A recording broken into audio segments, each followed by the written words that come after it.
అందరికీ కొత్త నవలలోకి స్వాగతం. ఈ నవల పేరు దేవుడిచ్చిన కూతురు. ఈ నవల MVSS ప్రసాద్ గారు రాశారు. ఆయన అనుమతితో ఈ నవల మీ ముందుకు తీసుకొస్తున్నాను. ఈ నవల స్వాతి 2024 అక్టోబర్లో ప్రచురింపబడింది. ఇంకా కథలోకి వెళ్లే ముందు తప్పకుండా లైక్ చేయండి.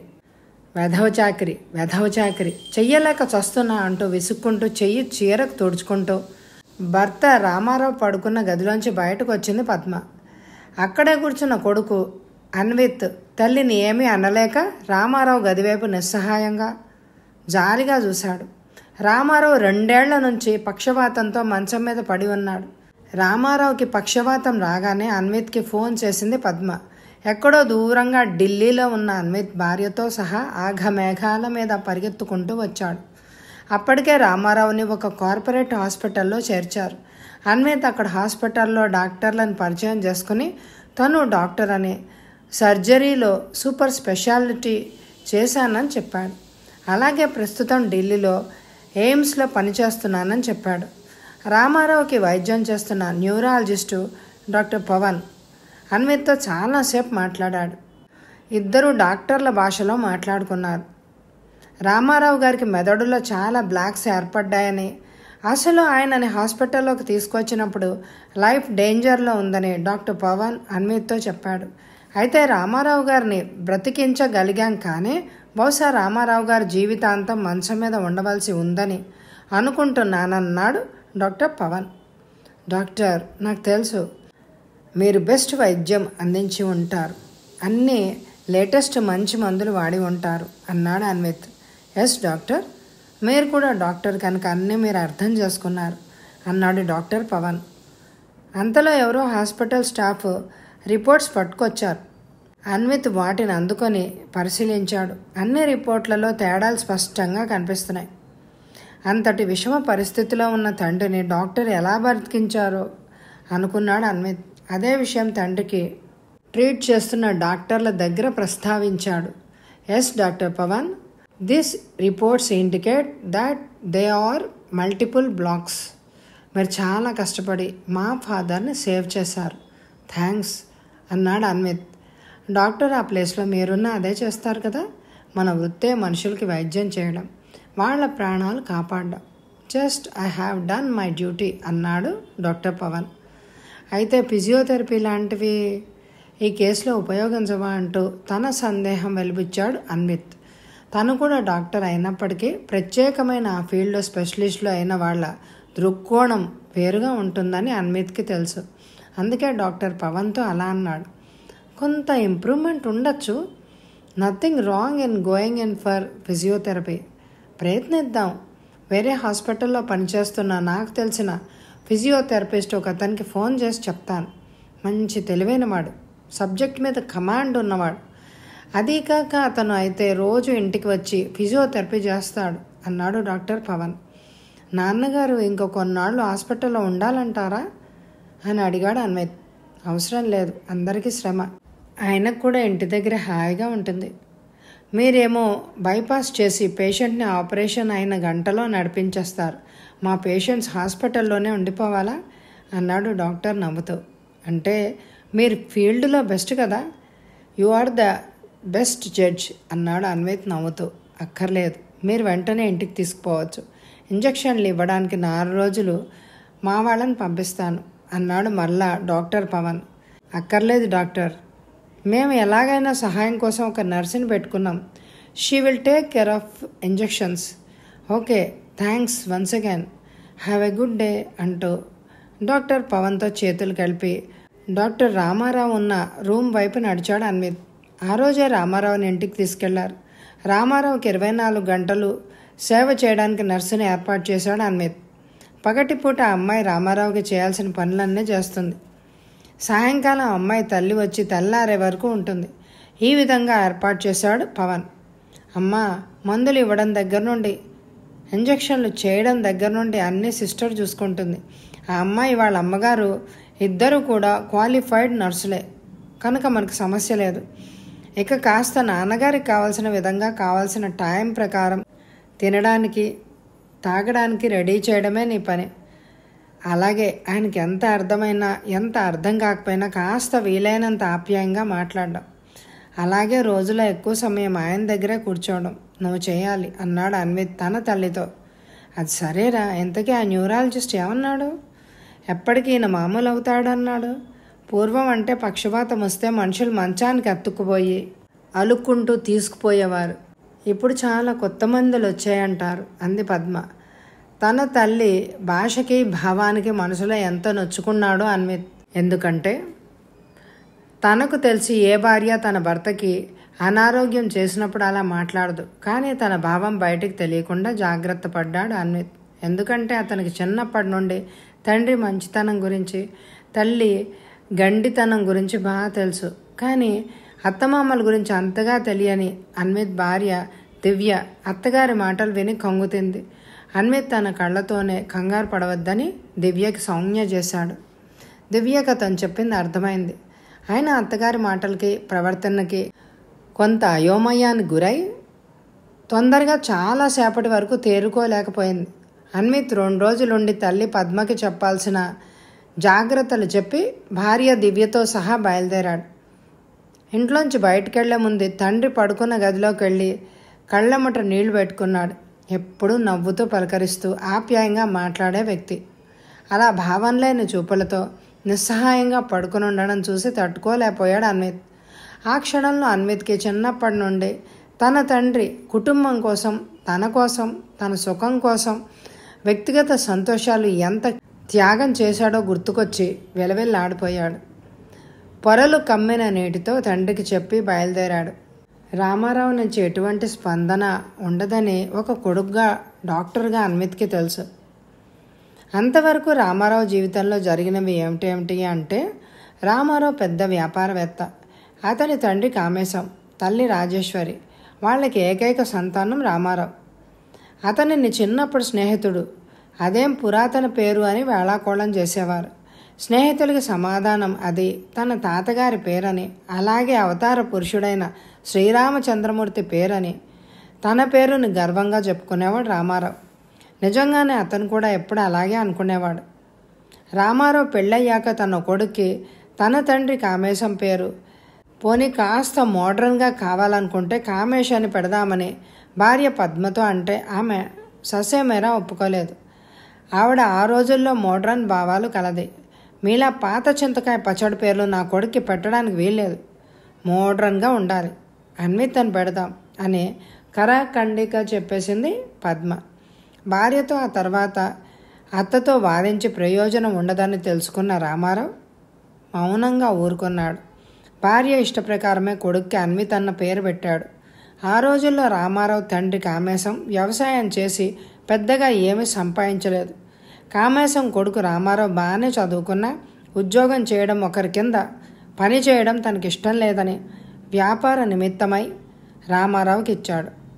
మిగిలిన 10 ఎకరాలు కోనసీమలో మంచి దిగుబడి ఉన్న కొబ్బరి తోటలు. ఆ 10 ఎకరాల ఫలసాయంతో తమ కుటుంబానికి తిండికి బట్టకు లోటుండదని అంచనా వేసుకున్నాడు కామేశం. అందుకే కొడుకు ఆ డబ్బిచ్చాడు. రామారావు వెంటనే ఆ డబ్బుతో ఏమీ చేయలేదు, బ్యాంకులో వేసి ఉంచాడు. వివిధ రకాల వ్యాపారాల్లో ఉన్న లాభ నష్టాలను గురించి కూలంకషంగా పరిశీలించాడు. వ్యాపార పద్ధతులు, అందులోని లోటుపాట్లు ఆకళింపు చేసుకున్నాడు. వ్యాపారంలో మెళకువలు అధ్యయనం చేశాడు. ఏ వ్యాపారానికి ఎంత పెట్టుబడి కావాలి, ఎటువంటి సదుపాయాలు కావాలి, వాటిలో ఎప్పుడు ఏ లోటు రావచ్చు, వాటిని ఎలా అధిగమించాలి అన్న విషయాలను క్షుణ్ణంగా పరిశీలించాడు.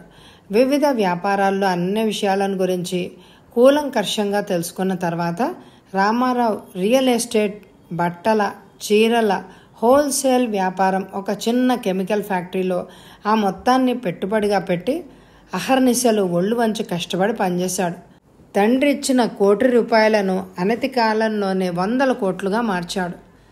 చిన్నప్పుడు అందమైన జుట్టు, పండులాంటి మేలిమి ఛాయతో ఉండే రామారావు యవ్వనంలోకి వచ్చేసరికి అందమైన, బలిష్టమైన, ఆరోగ్యమైన అందగాడుగా తయారయ్యాడు.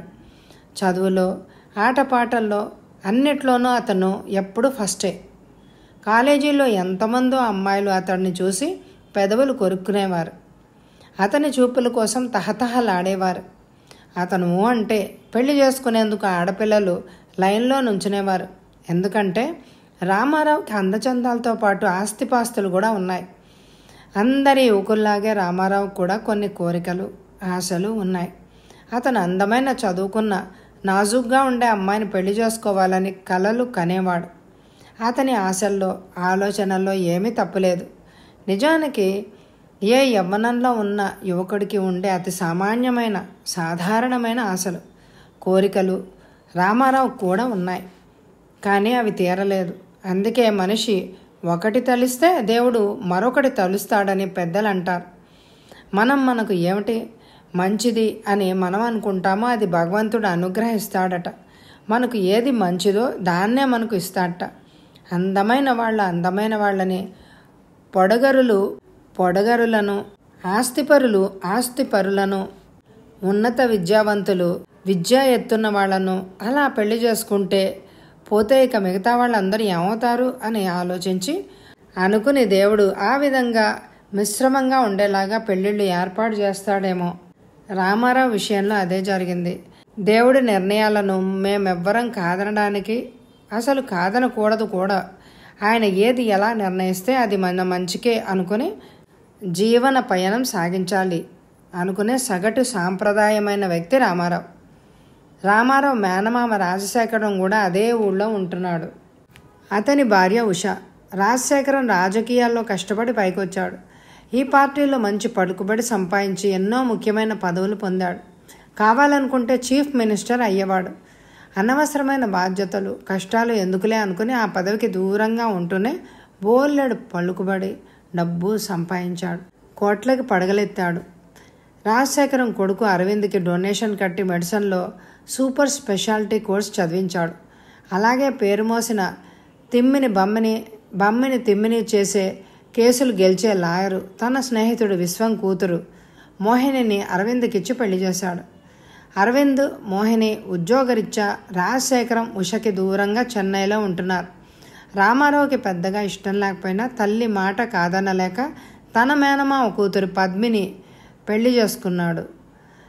పద్మ పెద్ద అందగత్త కాదు, అలా అని అనాకారి కూడా కాదు. చామనచాయి రంగులో సంసారపక్షంగా ఉంటుంది. చదువు కూడా అంతంత మాత్రమే. ఏ విధంగా చూసినా రామారావుకి పద్మ ఏ విధంగానూ సరిజోడి కాదు.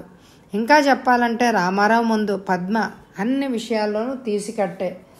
కానీ మేనమామ రాజశేఖరం తన తల్లి రాజేశ్వరి కోరికతో ఒక విధంగా చెప్పాలంటే బలవంతంతో రామారావు పద్మినిని పెళ్లి చేసుకున్నాడు. రామారావు తండ్రి కామేశం ఎప్పటిలాగా ఆ విషయం కూడా తన భార్య రాజేశ్వరికి వంతపాడాడు. ఎందుకంటే వాళ్ళిద్దరి అనురాగం, ఆప్యాయత అటువంటిది. ఒకరి పట్ల ఒకరికి అపారమైన నమ్మకం. కుటుంబ విషయంలో ఆ భార్యాభర్తల్లో ఒకరు తీసుకున్న నిర్ణయం పట్ల రెండో వారికి అమితమైన విశ్వాసం. మామూలుగా కామేశం కుటుంబంలో మగపిల్లలకి కట్నం తీసుకునే ఆచారం, ప్రసక్తి తరతరాలుగా లేదు. కనుక అప్పుడు కూడా కట్నం, లాంఛనాలు లాంటివి తీసుకోలేదు. కేవలం మేనరికం అనే కాక ఆ కుటుంబంలో అసలు ఏనాడు పెళ్ళిళ్ళలో అటువంటి వాటి ప్రసక్తే లేదు. కనుక ఆ పెళ్లిలో కూడా కట్న కానుకలు లేవు. రాజశేఖరం పెళ్లి అంగరంగ వైభవంగా చేశాడు. వేల కొలది మంది భోంచేశారు. అటువైపు ఇటువైపు చుట్టాలు అందరూ వచ్చారు. చుట్టాలు, స్నేహితులతో పెళ్లి మండపం కళకళలాడిపోయింది. పెళ్లి టైంలో వచ్చిన ఒక ముదుసలు ముత్తైదువ, అబ్బాయి ఎంత అందమైన అల్లుడిని సంపాదించావే ఉష, ఆ అబ్బాయి ఒక 40 ఏళ్ల ముందో నేను ఈ తరంలోనో బుట్టు ఉంటే అతన్నే చక్కా పెళ్లి చేసుకునేదాన్ని అంటూ పక్కపక్క నవ్వింది. ఆ చుట్టుపక్కలే ఉండి అది విన్న జనం గొల్లుమని నవ్వారు.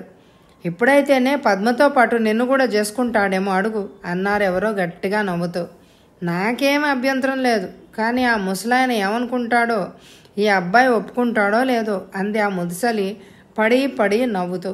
చుట్టుపక్కల జనం చప్పట్లు కొట్టారు, ఈలలు వేశారు.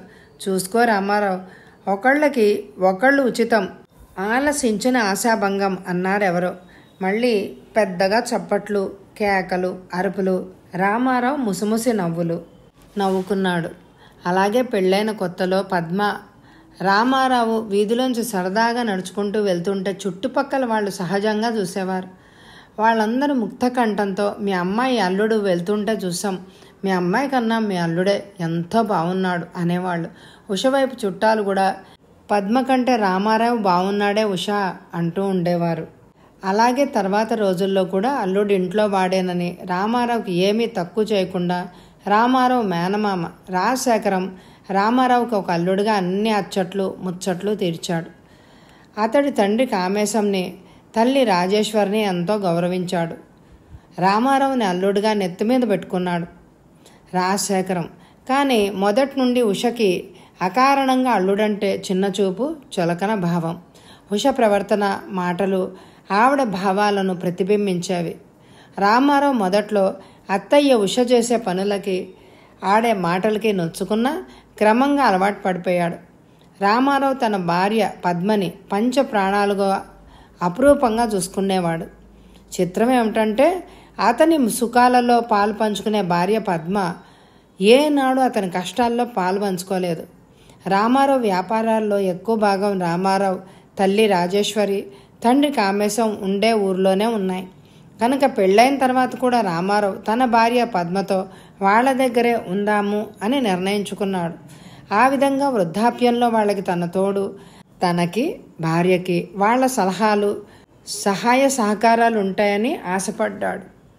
కానీ తన తల్లి ప్రోద్బలంతో పద్మ వేరే కాపురం వెళ్ళిపోదామని రామారావుని సతాయించడం మొదలుపెట్టింది.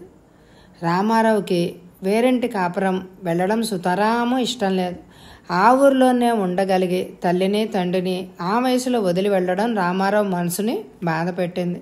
అందుకని భార్య ఎంత గొడవ పెడుతున్నా వేరే వెళ్ళడానికి ఓ పట్టాను ఒప్పుకోలేదు. ఒక స్థితిలో భార్య పోరు ప్రత్యక్షంగా, అత్తపోరు పరోక్షంగా భరించలేక రామారావు తన భార్య పద్మతో వేరే కాపురం పెట్టాలని నిర్ణయించుకున్నాడు. పద్మ మొహం సంతోషంతో వెలిగిపోయింది. వెంటనే తన తల్లికి ఫోన్ చేసి విషయం చెప్పింది. ఉష కూడా తన కూతురు అత్తమామల నుండి దూరంగా వెళ్తున్నందుకు చాలా సంతోషించింది. తను చేసిన మొదటి ప్రయత్నమే సఫలీకృతం అయినందుకు ఆవిడ గర్వంతో పొంగిపోయింది. కూతురు తన గుప్పట్లోకి వచ్చింది. ఇక అల్లుడు తను చెప్పు చేతుల్లోకి వస్తే తను ఆ కుటుంబాన్ని పూర్తిగా తన అధీనంలో పెట్టుకోవచ్చు. తన కూతురి కాపురం కూడా తన ఇష్ట ప్రకారమే నడిపించవచ్చు. ఆవిడ అహానికి మంచి ఉత్తేజం లభించింది. అది ఆవిడ సంతోషానికి కారణం. రామారావు అద్దె ఇంటి వేటలో పడ్డాడు. అదృష్టం కొద్దీ ఒక ఇండిపెండెంట్ హౌస్ దొరికింది. గదులు బాగా పెద్దవి, ధారాళంగా గాలి వెలుతురు ఇంటి లోపలికి వస్తున్నాయి. ఇంటి వాళ్ళు కూడా ఆ ఊరిలోనే ఇంకో చోట ఉంటున్నారు. వాళ్ళ మాటలను బట్టి మంచివాళ్లలాగా కనిపించారు. వెంటనే అడ్వాన్స్ ఇచ్చేసి ఇల్లు కుదిర్చేసుకున్నాడు. ఇల్లు కుదుర్చుకున్న తర్వాత కామేశంతో విషయం చెప్పలేక చెప్పాడు రామారావు. నాన్న, నేను మీ కోడలు ఇంకో ఇంట్లోకి వెళ్ళాలి అని అనుకుంటున్నాం. నసిగాడు రామారావు. అలాగా? ఏం, మన ఇంట్లో బోలెడు గదులున్నాయి. కావాలంటే మీరిద్దరు స్వేచ్ఛగా మేడ మీద ఉండొచ్చే. లేదా రోజంతా మాతో గడిపి నైట్ టైం పడుకునేందుకు వెళ్ళొచ్చు. మాతో ఉండడం మీకేం ఇబ్బంది అని నేను అనుకోను. ఇక మీ అమ్మ అంటావా? పద్మ ఆవిడకి స్వయాన మేనకోడలు. అసలు ఏ సమస్య ఉండదు. ఏమంటావు అన్నాడు కామేశం. అవుననుకో, కానీ పద్మ కొన్నాళ్ళు సరదాగా వేరే ఉందామంటోంది. అమ్మకు కూడా చెప్తాను, నువ్వు అంటే తటపటాయించాడు రామారావు. నేననడానికి ఏముంది రాము, నువ్వు నిర్ణయించుకున్నావు. ఇక మీ అమ్మతో కూడా నువ్వు అన్నట్టు ఒక మాట చెప్తే బాగుంటుంది. కానీ ఈ విషయంలో అమ్మ రియాక్షన్ ఎలా ఉంటుందో నేను ఊహించలేను. అలాగే చెప్పలేను అన్నాడు కామేశం రవంత బాధ, కోపం మిళితమైన స్వరంతో. అతడికి కొడుకంటే అపరిమితమైన ప్రేమ ఉన్నా అతడి నిర్ణయం పట్ల ఒకంత కోపంగా ఉంది.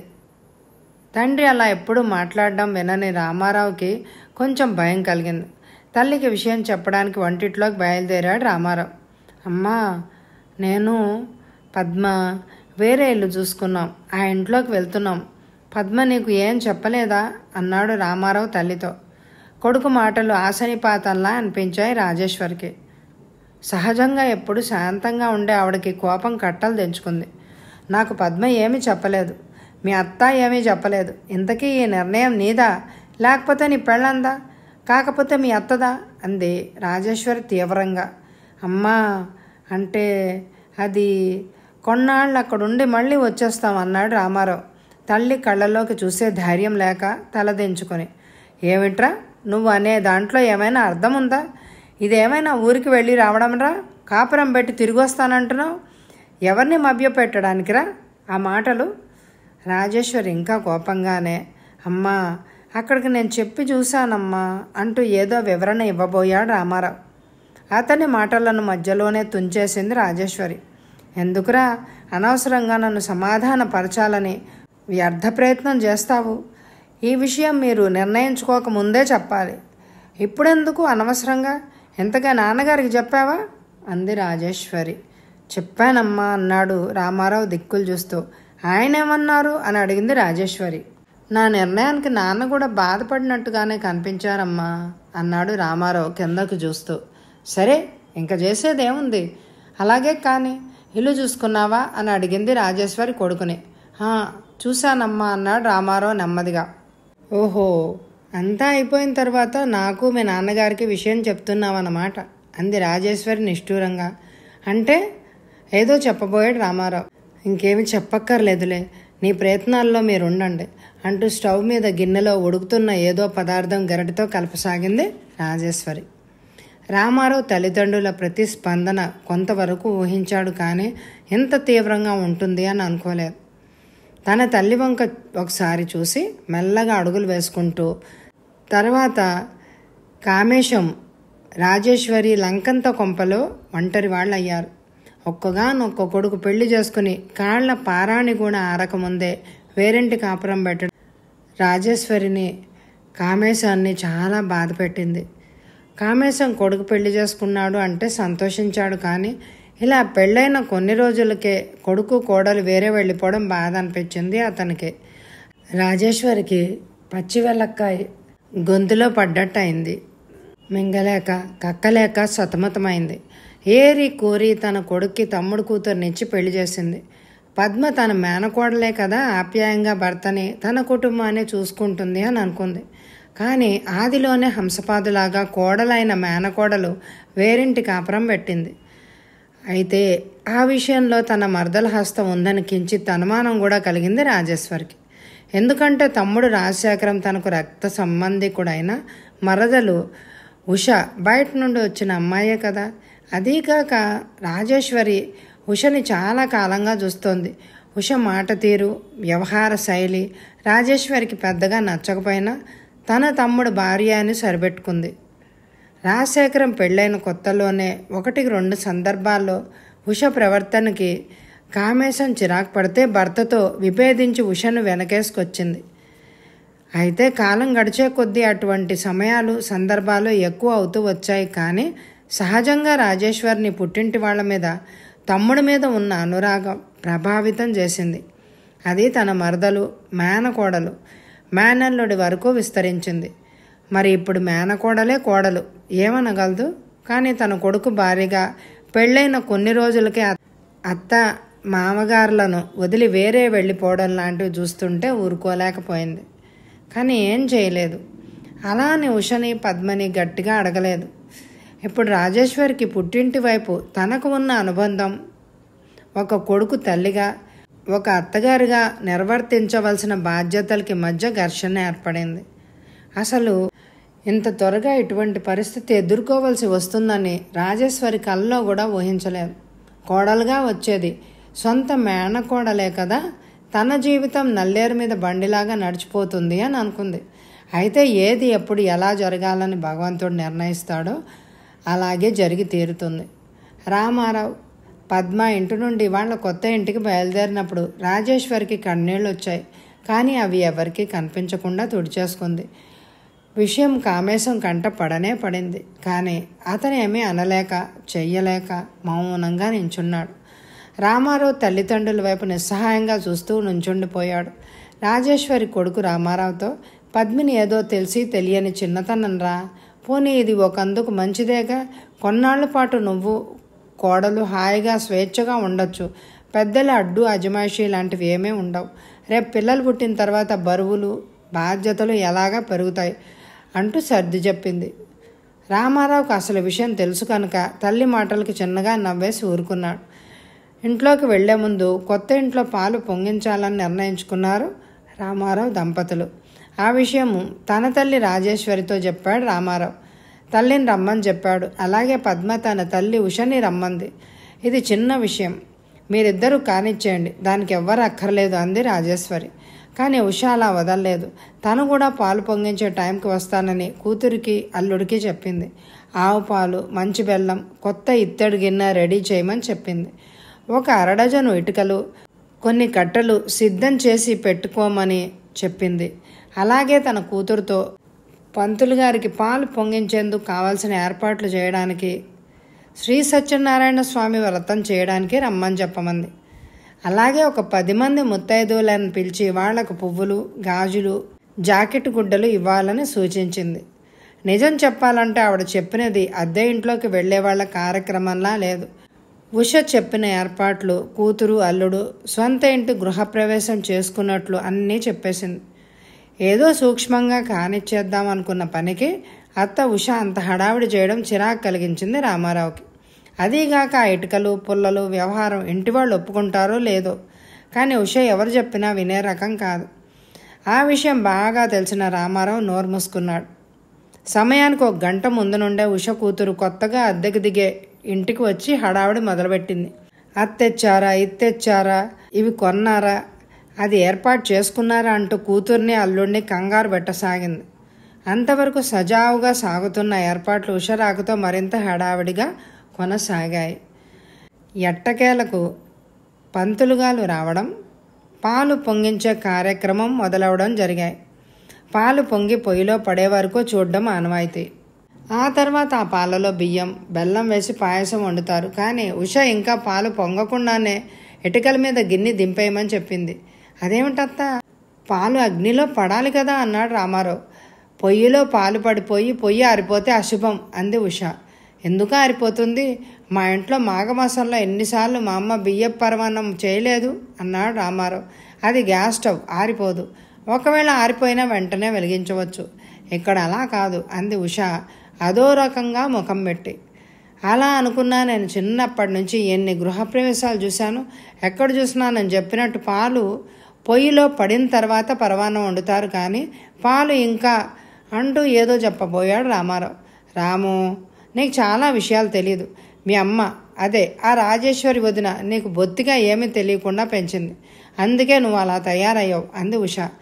తన తల్లిని చులకన చేసి మాట్లాడినందుకు అత్త మీద కోపం వచ్చింది రామారావుకి. అతని మొహం కందగడ్డలాగా తయారైంది. అతని అహం దెబ్బతింది. భర్త రామారావుని చూసిన పద్మ కంగారు పడింది. భర్తతో ఏదో చెప్పబోయింది పద్మ. ఉష కూతుర్ని చేత్తోనే వారించింది. రామారావు భావాలు, ఉద్వేగాలు ఏమీ పట్టనట్టు పంతులు గారి వైపు తిరిగి, ఇప్పుడు బియ్యం బెల్లం అమ్మాయి వేస్తుంది, మీరు నైవేద్యానికి సిద్ధం చేసుకోండి అంది. రామారావుకి తల కొట్టేసినట్టు అయింది. కానీ చిన్నప్పటి నుంచి తల్లిదండ్రులు నేర్పిన పెద్దల పట్ల ప్రవర్తించవలసిన పద్ధతులు, భయం, భక్తి గుర్తుకు వచ్చి తనను తాను నిగ్రహించుకున్నాడు. అయితే ఆ నిగ్రహమే అతని జీవన గమనంలో ఎన్నో అవాంఛనీయమైన మార్పులకు, కష్టాలకు మూలం అవుతుంది అని ఆ క్షణంలో గ్రహించలేకపోయాడు. రామారావు పద్మ పీటల మీద కూర్చుని శ్రీ సత్యనారాయణ స్వామి వారి వ్రతం భక్తి శ్రద్ధలతో చేసుకున్నారు. తర్వాత పద్మ తన తల్లి ఆదేశించినట్టుగా కొంతమంది ముత్తైదువులకు బొట్లు పెట్టి అన్నీ పంచిపెట్టింది. క్రమంగా ఆ తర్వాత రోజుల్లో కొన్ని సామాన్లు ఇంటి నుంచి తెచ్చుకున్నాడు రామారావు. టీవీ, ఏసీ లాంటి వస్తువులు కొన్ని కొత్తవి కొనుక్కున్నారు. తమ కాపురానికి కావలసిన సామాన్లు అమర్చుకున్నాడు రామారావు. పద్మ కూడా కొన్ని వస్తువులు తమ ఇంటి నుండి తెచ్చింది. రామారావు తన వ్యాపారంలో పడిపోయాడు. రోజంతా వ్యాపారంలో తల్ల ములకలై రాత్రి అయ్యేసరికి తన భార్య పద్మని ముద్దు ముచ్చట్లలో ముంచెత్తేవాడు. ఆ రోజు బెడ్రూమ్లో రామారావు పద్మ సర్దుకునేసరికి 10 గంటలైంది. మనకి కొత్తగా పెళ్ళైందని తెలుసా? రామారావుని మురిపంగా ప్రశ్నించింది పద్మ. తెలుసు, అయితే అని అమాయకాన్ని నటిస్తూ అడిగాడు రామారావు. అన్నీ తెలిసే రోజు ఇలా లేటుగా వస్తున్నారేంటి అని అడుగుతూ భర్త జుట్టులోకి తన వేళ్లు పోనిచ్చింది పద్మ. ఎంత లేట్ అయినా మన పనులు అయ్యేసరికి డేటు మారిపోతుంది కదా, ఎంత కష్టపడిపోతున్నానో తెలుసా అన్నాడు రామారావు చిలిపిగా నవ్వుతూ. అబ్బా, ఎంత కష్టపడిపోతున్నారని అంది పద్మ నవ్వుతూ. నా కష్టం నీకేం తెలుసులే, నాకు ఒక అందమైన పెళ్ళాం ఉంది. నేను ఇంటికి ఎంత లేటుగా వచ్చినా దేవిగారి ముద్దు ముచ్చట తీరిస్తే గాని కుదరదు అన్నాడు రామారావు. ఎవరా రాక్షసి అని అడిగింది పద్మ బొంగమూతి పెట్టుకొని. ఈ దేవతే అంటూ పద్మ నుదుటి మీద ముద్దు పెట్టుకున్నాడు రామారావు. ఆహా, మరి ముద్దు పెట్టారు, ముచ్చట తీర్చరా ఆశగా అడిగింది పద్మ. రామారావు విశాలమైన ఛాతీ మీద తలబెట్టి అతని కళ్ళలోకి కోరికగా చూస్తూ, ఓకే డియర్, నీ కోరిక తీర్చడమే నా డ్యూటీ అంటూ పద్మని తన బాహుబంధాల్లో బిగించాడు రామారావు. అబ్బా, ఊపిరి ఆడడం లేదు, ప్రేమతో చంపేయడం అంటే ఇదే కాబోలు అని పైకి అన్న లోపల శారీరకంగాను మానసికంగాను ఎంతో హాయిని అనుభవిస్తూ అంది పద్మ. ఆ తర్వాత పద్మ శరీరం అంతా ముద్దులతో ముంచెత్తాడు రామారావు. పద్మకి ఆ ముద్దులు ఎంతో తీయగా అనిపించాయి. భర్తని మరింత గట్టిగా పెనవేసుకుపోయింది. రామారావు తన వేళ్లతో పద్మ శరీరాన్ని లయబద్ధంగా మేటసాగాడు. పద్మ వంకరలు తిరుగుతూ తన్మయత్వంతో మునిగిపోయింది. భర్తను పున్నమి నాటి నాగులాగా పెనవేసుకుపోయింది. వాళ్ళిద్దరి మధ్య ఉన్న గాలి ఉక్కిరి బిక్కిరి అయి దూరంగా పారిపోయింది.